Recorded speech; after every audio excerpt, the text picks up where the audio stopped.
And welcome back to Music Free Static. I hope you're having a fabulous day. And, I was thinking about stories. Now, this came out of a conversation I was having with my wife and daughter last night as we were talking about books and shows and things we like. And we started talking about what do we like about different stories? What draws us to certain books or certain movies or, whatever, right? And it's interesting. So, like, for my wife, she likes stories with strong character growth. Okay, and that's things like Harry Potter or The Hunger Games or Lord of the Rings, right? Where you see characters really grow from being weak nothing burgers of whatever to being awesome in some way, right? Or like in The Hunger Games, it was Katniss grows from being a mess to being a slightly more put together mess. Okay. Okay, that's kind of cruel to the book, but I haven't read them forever because I don't like them. So, you do what you can. But yeah, she loves those stories with strong character growth. And I'm right there with her. I love that stuff. The other things I like looking for in stories are like adventures, right? I like a fun adventure. I like comedy. I like enjoyable characters. I like stories that's got hero versus villain or good versus evil, right? And I see these a lot, right? Harry Potter was one. Lord of the Rings is another, but also movies like the entire Marvel Cinematic Universe for the most part tends to fall into this, right? It's one of the reasons I like the MCU. I like that adventure comedy. It's why I like Indiana Jones, or at least half of the Indiana Jones movies. It's why I like Star Wars. Um, right. But I also love some of those books like the Emperor's Edge series by Lindsay Buroker, I think it's pronounced. Um, Excellent series, by the way. Lots of fun. And I said, it's the Emperor's Edge series is fun because it's not a series where you see huge amounts of character growth, though you do see some in the various members of the team. But it's just a fun adventure with the.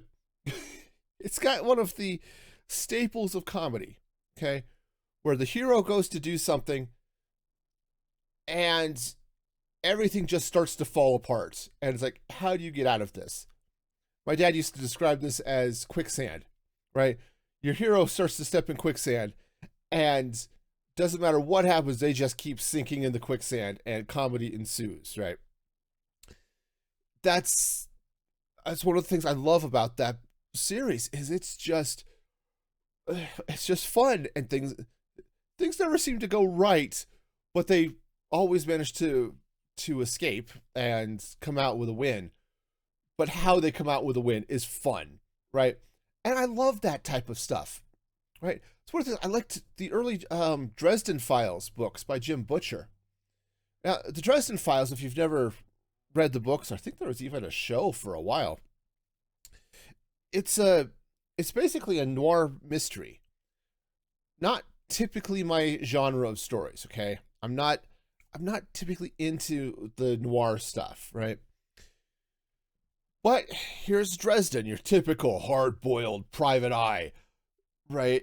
The difference is his uh he's a he's a witch. Right? In Chicago, when most people don't believe in magic, right? They don't know that it's there, but he does, and it's certainly real, and he's for hire. And those first two or three Dresden Files books are your very typical noir adventure mystery type thing, and they're really good, right? I like those. And the rest of the series starts to drift off into being a little bit of something else, but that part I said I love those. Or Robert Asprin's Myth Adventures, right? That follows um, young magician Skeeve and his friend Oz as they gallivant across dimensions. so much fun. And yeah, Skeeve goes through a character growth across 8 books or whatever that's in the series or more. But it's a really, really good, um, a really good adventure. It's fun. And sometimes that's all I want out of a story. Sometimes I don't want deep meanings and philosophies, and that's right. Sometimes I just want a fun romp through whatever is going on. And it's not to say that dark or scary things can't happen. That's certainly a part of it. But that's what I'm looking for out of it. I'm looking for sometimes a lot of fun, right? It's one of the reasons I also like what is it? The Honor Harrington series by David Weber. It's sort of a military sci-fi. If you want to think like Tom Clancy in space, okay, similar vibes. But Weber created a world that translated the Elizabethan age of sail into space. Okay, and that framework is really cool. But Honor is as an interesting character. I love the world. The combat is cool. All of this stuff. It's just a really awesome series. And the first few books are Honor in command of a ship, but as she gets promoted, she gets involved with more of the international politics, I suppose, if you want to think of it this way. And so the problems end up becoming a little bit larger in scope than one ship defending a star system. Okay. Really, really fun. On the other hand, I do like those stories that really dive in and make you think from time to time. It's one of the reasons I love science fiction. Right? And there's a lot of them. Actually, I was just saying, well, there's just a lot of them. But that's one of the reasons I like Asimov. Okay, for those of you who happen to be watching the video, either on YouTube, well, that's pretty much the only place to watch the video right now is on YouTube. Back behind my head over here, I've got a couple of 2 volumes of the complete short stories of Isaac Asimov, because Asimov was a master at this, of writing stories that really got you thinking about certain things. Okay. And some of that I just find fascinating. So one of them that it really stands out along this is a story he wrote called Nightfall. Now, I'm going to spoil the heck out of this story. So if you want to go read it, the short story first, or the novelization that came later, you're welcome to, and then come back and, we can pick this up. But the story of Nightfall, you've got some historians and sociologists and psychologists. They're basically trying to investigate something weird that they're seeing on their planet. Okay, what they're seeing is that every 1,000 years or so, regular as clockwork, civilization burns down.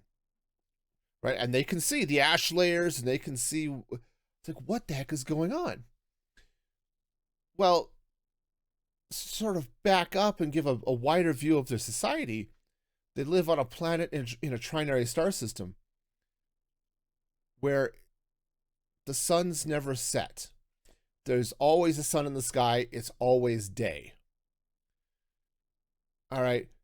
And as they continue their investigation, they find a bunch of weird clues that start to point to something weird going on. And apparently they've got some physicists who managed to work out the math and realize that, yeah, what we're looking at happening here is, and I can't remember if it was an eclipse or it was just the once in 1,000 years that the sun's all set and they actually get night. But what they realize is that because of living in constant daylight and all of this stuff, that their species has sort of a cultural claustrophobia or and fear of the dark really is ends up what's going on. And so what happens when night falls, society panics, right? That is, it's fascinating to look at. Now I have, yeah, you can have a couple of quibbles about the story. It's like, do they not have like curtains in their houses that would normally make it dark or easier to sleep? Of course, if they're always used to daytime, maybe they don't worry about it being dark, right? So, and if they've got this cultural fear of the dark, well, maybe their houses are designed so everything's got windows and there's always light in the house. But but you start thinking along those lines, like, okay, that was weird and cool and Or Asimov had another story that was The Positronic Man. This was later made into a movie starring Robin Williams called Bicentennial Man. I love both of them. Okay. But in the movie travels fairly slowly, just like Asimov's story, so it didn't end up doing particularly well, despite starring Sam Neill and Robin Williams. But again, fabulous story. But the idea is this family has bought a robot, okay? And the robot is basically a household helper. It's a maid, it's a cook, it's, right, handyman, anything you might need around the house, this robot can do, okay? Well, something happens to the robot. I think in the movie, one of the daughters pushes it out a window, okay? But whatever happens, the robot gains sentience. Okay, so it's now thinking for itself, right? But what's interesting is how this progresses. The robot now starts to realize not only is it alive and an individual, it wants to be free.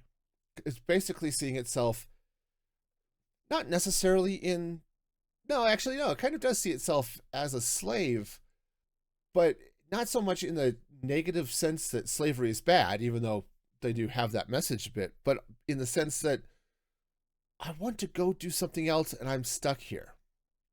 Because the family doesn't necessarily treat him badly, but they also don't let him go anywhere either. Well, eventually, as the family ages and the father of the family dies, right?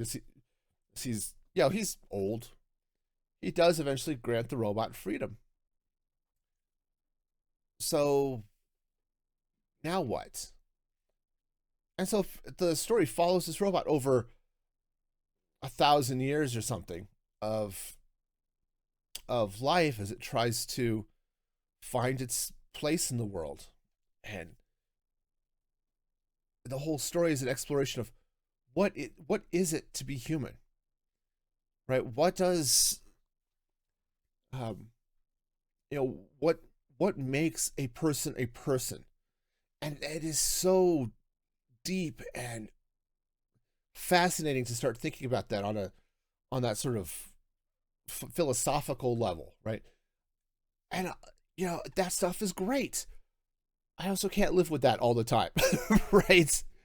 Yeah, there are times I love to watch a show like Star Trek City on the Edge of Forever, which has this question of, if you had to make the choice between saving humanity and letting someone you love die, could you make that choice?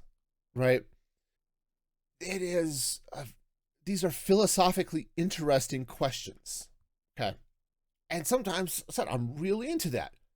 And other times, I just want to sort of unplug from the stresses of reality, right? And enjoy some swashbuckling adventure, right? And and it's fun. I've never quite understood those who deride books or movies as just, oh, it's pure escapism. Well, of course it is. I live my life all the time. 24/7. I'm in my life. I'd like to not be there once in a while, whether it's to explore exotic locations or um, to to to to see and have adventures that I couldn't have here, right? Because no matter what else happens, I'm a middle-aged fat man with a job and a family. I'm not going to go gallivanting across the world or across the galaxy, finding lost treasures and fighting bad guys and, all of that stuff, right? It's not going to happen. And the reality is, I don't want it to happen, right? I'm not an adventurer. But it's fun to see adventures, right? It's one of the things I said I love about the MCU. Um, uh, and, a lot of the sort of the action movies that came up, well, basically through the 80s and 90s, was I liked the hero. I liked the good versus evil. And I like that, yeah, the hero wins. I do also like that maybe the hero's not perfect, okay? But the fact that the hero has some flaws is really cool, right? And that, yeah, they're not perfect, but they are willing to stand up and do what needs to be done to stop whatever evil is going on. That is really cool. And I love spending time with characters, right? Lord of the Rings is one of my favorite books, right? Again, if you're watching the video, this side, it's right here, right next to my Asimov collection. I love Lord of the Rings. It has characters I enjoy, right?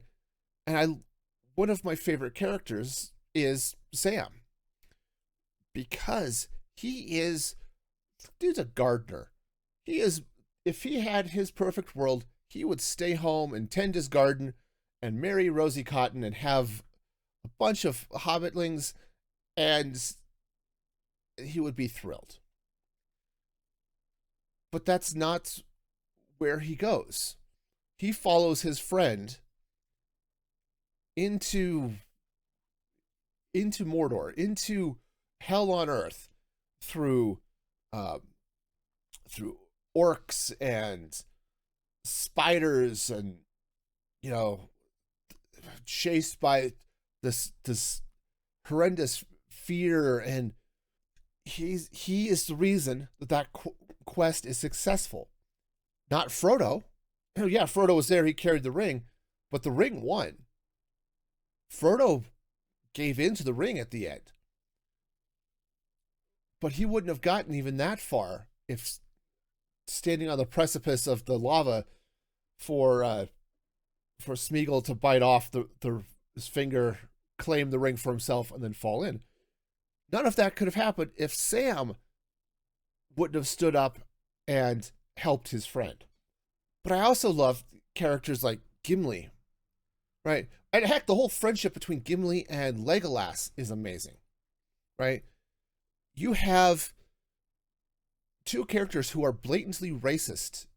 You see that in the Council of Elrond, and they become friends. They become best friends to the point where Gimli is granted the right to sail to the Undying Lands.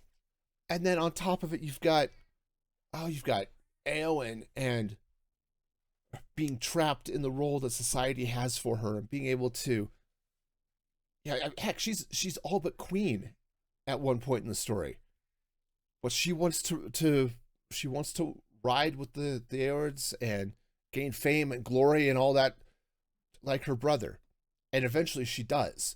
But it's that character is so fascinating, so fun for me to read as I go through the story. And so, yeah, I love stories. These are things I look at, it's like, why did I like that book? It's like, because the characters are fun. And it's fun when I sit down and read Lord of the Rings. It's like, yes, I get to hang out with my friends again, right? This group of friends is cool and I get to hang out with them. Or, sometimes it's with Harry Potter or anything else. We sit down, it's like, I know these characters. I love these characters, and we're going to hang out for a while. These are things that I really love in a story. And when I was growing up, I really used to love reading Tom Clancy. Okay, and Clancy's an excellent writer. Okay, he's an excellent author, and his stories are fabulous. As an adult, I kind of had to stop reading them because they got a little bit too real. Okay, and I could not deal with, especially when I was a political activist, and I'm buried in the lies and treachery of American politics, and then to read a book about the lies and treacheries of American politics, yeah, no, I couldn't deal with that anymore. But on the other hand, like the Rainbow Six was a fabulous book that stayed out of the politics for the most part because it followed a multinational anti-terrorist team. And if there's one thing most of humanity can agree with, terrorism is not great. Okay? But it's how does this team deal with problems? Okay, you've got terrorists who seize hostages at a theme park, right? Or you've got a bank robber, it's just a bunch of different things. It's like, how do you go and do you negotiate? Do you go in hot? How do you save lives? This is all fascinating and fun. As I said, the characters were fun, right? And so I don't necessarily need every book I read to be a comedy, far from it, but I like having the levity from time to time. Like I said, Lord of the Rings is not a comedy by any stretch of the imagination, but there is some levity, and that's fabulous, right? So I don't know. It's what can I say? I like stories, and so I see most of this. I've been talking about books, but said you go into movies, right? And the MCU is full of this stuff, right? And I hear people complain about the MCU. Oh, it's just you have to have these jokes in the MCU, right? It's part of what I like about the MCU, right? I like Tony Stark's snarkiness, right? I like Steve Rogers and his hope and his optimism, even in the face of trials, right? When he's over there on a USO tour in Europe, visiting the troops that he wanted to join as a soldier, finding out that a bunch of them are being held behind enemy lines as prisoners, and the army won't do anything to help them. It's like, nope, we are going to go do this, and I'm going to do this myself. And he goes, okay, yes, Peggy Carter and Howard Stark fly him so he can airdrop in, but that's the hero, right? This is what heroes do. Or in Wonder Woman, right? From the DC side of things, right? As she's seeing the horrors of World War One and seeing the horrors of trench warfare, right? That was a mess. We've got trenches dug, and you've just got this no man's land between them where it's just a killing field. It's like, we can't save these people standing here. And she uses her power to break through those lines and saves the town, right? I love that heroism, right? And yeah, that's Wonder Woman is not it's not a zany movie by any stretch of the imagination, but you get a little bit of that fish out of water fun. Speaking of fish out of water, Aquaman, right? Jason Momoa's Aquaman he's sort of a jerk, but he's a fun jerk, I suppose. Or as the surprisingly good movie was Bumblebee, the Transformers movie. Saw Haley Steinfeld as the I forgot the name of the character now. It's been a while since I've seen the movie. but it's the person who finds Bumblebee. And it's just, again, it's fun. It's enjoyable. The characters are great. Bumblebee is great. She's great. The villains are sort of cardboard cutouts, but as often happens. But it's what's great about the story is seeing the friends come together and face the bad things that are happening, right? Heck, what I was talking about last week, the movie Moonrise Kingdom. It's one of those, like, I don't know why I like this story, but I like it. Well, part of it, I do know why I like it, is that I like the I like the I like the romance. I like the love story. I like the here are two people, and yes, they are kids, but here are two kids who are going to do anything to be together, and it doesn't matter what the rest of the world says. They are going to be together, and yep, that's probably a lot of why I like this story. So yeah, it was fun. It was such an interesting conversation. So we went on for a couple of hours last night here. It was great. But it said it got me thinking about this stuff. It's like, yeah, stories are cool. I love this. So my question to you as I come here to the end, what do you look for in a story? Right? Do you like characters? Do you like particular types of storylines? Yeah, and it doesn't matter if it's a movie or a book. What do you look for? And drop in a comment here on YouTube, or if you're on Spotify, I think you can comment there, or you can join the Discord. I'm more than happy to chat about it there too. But let me know, and until next time, be excellent to each other. And this is Music Free Static signing off.